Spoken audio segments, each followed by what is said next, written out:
The Oracle of Xylos did not speak in words, but in cascades of light and shards of perception directly into the mind. For 1,000 cycles, it had guided the Xylans, a slender, silver-skinned species with eyes like pools of obsidian. They had built their crystalline cities and their silent, graceful society upon its prophecies. And now, the Oracle had seen the end. The vision was absolute. A silence, not a peace, but of nothingness. A great, cosmic breath held and never released. The starflecks in their sky would wink out, one by one, and the Xylans, with all their art and music and mathematics, would be as if they had never been. The Oracle called it the Great Stillness. It was irrevocable. The High Luminarch, Valen, stood before the Oracle's chamber, his form rigid with despair that had become their new atmosphere. The chamber itself was a cavern of living geode, pulsing with a soft, internal light that was now dimming day by day. The vision is fixed. Valen's thought voice echoed in the minds of his council. The threads of fate are cut. We have been granted time to prepare our endings. A young adept, Lyra, her silver skin tinged with the blue of morning, dared to question. Is there no variable unaccounted for, Luminarch? No anomaly? The Oracle perceives all probabilities. It has seen the death of hope itself. It was then that the anomaly arrived. It was a ship, a crude, angular thing of welded metal and roaring chemical propulsion, a violent intrusion into Xylos' silent space. It crash-landed in the sea of silica, scattering diamond dust waves. From its mangled hatch emerged a creature of such bizarre and clumsy construction that the Xylans watched in a mixture of horror and fascination. It was bipedal, swaddled in a bulky environmental suit. When it removed its helmet, it revealed a face of startling expressiveness, with skin of soft pink and brown and eyes the color of the Xylan sky. It called itself human. Its name was Eli. He was a botanist, a seed scout. His mission, he explained through a hastily calibrated translator, was to find and preserve biological life. His ship had been damaged, his crew in cryostasis, and he was the only one awake. He was, by his own admission, lost. The Xylans brought him to the crystalline city. They saw no reason not to. The end was coming, and this creature's brief, frantic existence was a fleeting curiosity.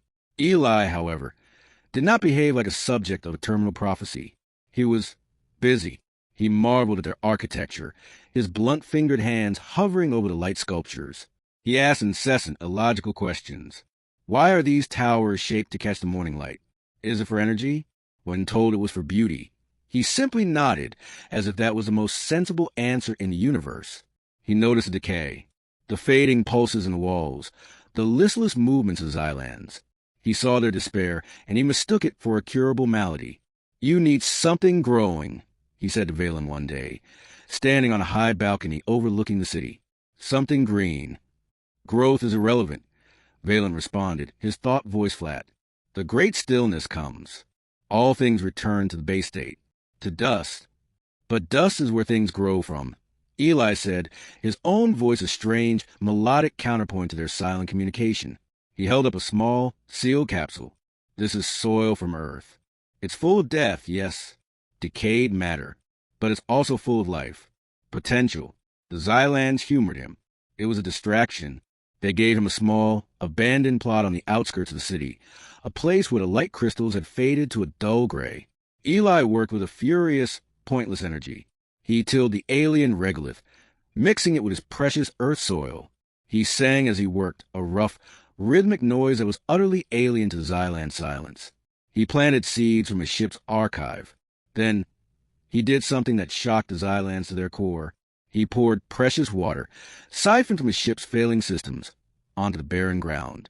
It is a waste, Lyra thought to him, watching from a distance.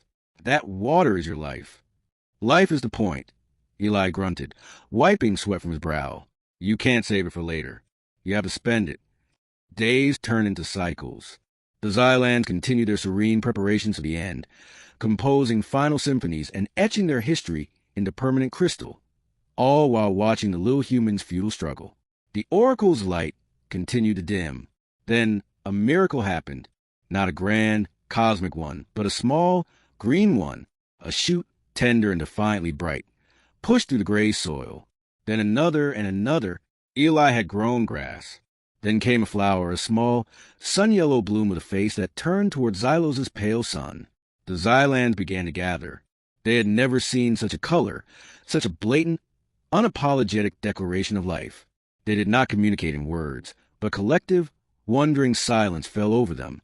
They watched the human, who was now smiling, his strange eyes crinkling at the corners, as he gently touched the petals. Lyra was the first to approach. She knelt, her slender hand hovering over the flower. It is temporary, she thought. It will wither. Everything does, Eli said softly. That's not the tragedy. The tragedy is not seeing it bloom in the first place. He picked the yellow flower and handed it to her. The gesture was so simple, so illogical, to take something beautiful and deliberately end its existence. But as she held it, she felt its fragile texture, saw the perfect, intricate pattern of its creation. Its death was part of its story, not the negation of it. A new thought, heretical and electric, began to spread among the younger Xylans. What if the Oracle was not wrong, but incomplete? What if it saw the universe as a fixed equation, while this human acted as a random, living variable? The descent reached Valen. He stood before the Oracle, the yellow flower Lyra had given him held in his palm. Oracle, he projected, you have seen the end of all things, but you did not see this. He focused on the flower, on its brief, brilliant life, on the hope it had sparked. The Oracle's chamber, which had been growing darker, suddenly flared with a violent, chaotic storm of light. Colors no Xylan had ever seen. The fierce yellow of the flower, the vibrant green of the grass, the deep blue of Eli's eyes, swirled in the geode. The psychic feedback was a scream of shattered certainty. The Xylans recoiled, clutching their heads. The Oracle was not confirming their doom. It was recalculating. When the light finally settled, it was not the dim, dying glow before. It was a new, steady, and complex light, pulsing with a rhythm that was strangely familiar. It was a rhythm of Eli's heartbeat, the rhythm of growth. A new vision flowed into their minds. It was not a vision of an end avoided, but of an end transformed. They still saw the great stillness, the silence of the cosmos. But now they saw something else.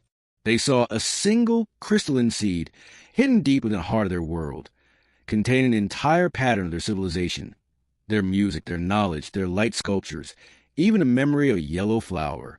They saw this seed waiting in the silence, not as a tomb, but as a promise. And in the distant future, when the universe breathed anew, the seed would find purchase, and Xylos would live again. The Oracle had not been wrong. Death was coming. But the human had shown them that death was not the opposite of life. It was its necessary counterpart. The hope he brought was not that they would be saved, but that they would matter. Valen walked out of the chamber, the flower still in his hand. He found Eli tending his small, miraculous garden, which was now surrounded by young Xylans, who were not preparing to die, but were learning how to plant. Eli looked up, his face smudged with dirt. He saw the flower in the Limonarch's hand, and he understood. So, Eli asked, the end is still coming, Valen said, his thought voice now carrying a new, subtle timbre, the ghost of a feeling that was almost like a sigh. But you were right. We were focusing on the dust, not the seed. He knelt, a gesture no Luminarch had ever made, and pressed his palm against the soil. You have given us a new prophecy, human, not of avoidance, but of legacy. We will not spend our final days in mourning. We will build the seed. We will encode our souls into the heart of this world. Eli smiled, a tired, genuine smile. That sounds like a pretty good hope to me. And so, the Xylans changed. The silent, graceful dirge of their ending was replaced by a symphony of furious, loving creation. They worked alongside the strange, hopeful human, who taught them that some things were worth doing, even if they were temporary, that a flower pick was not a loss, but a gift. That life's value was not in its duration, but in its depth.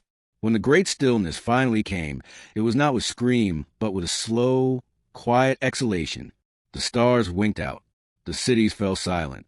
But deep in the planetary core, a perfect, indestructible seed pulsed with silent, patient light, waiting in the dark, full of memories of music, of mathematics, and of a small, yellow flower, a gift from a human who had brought not a salvation, but a reason to be saved.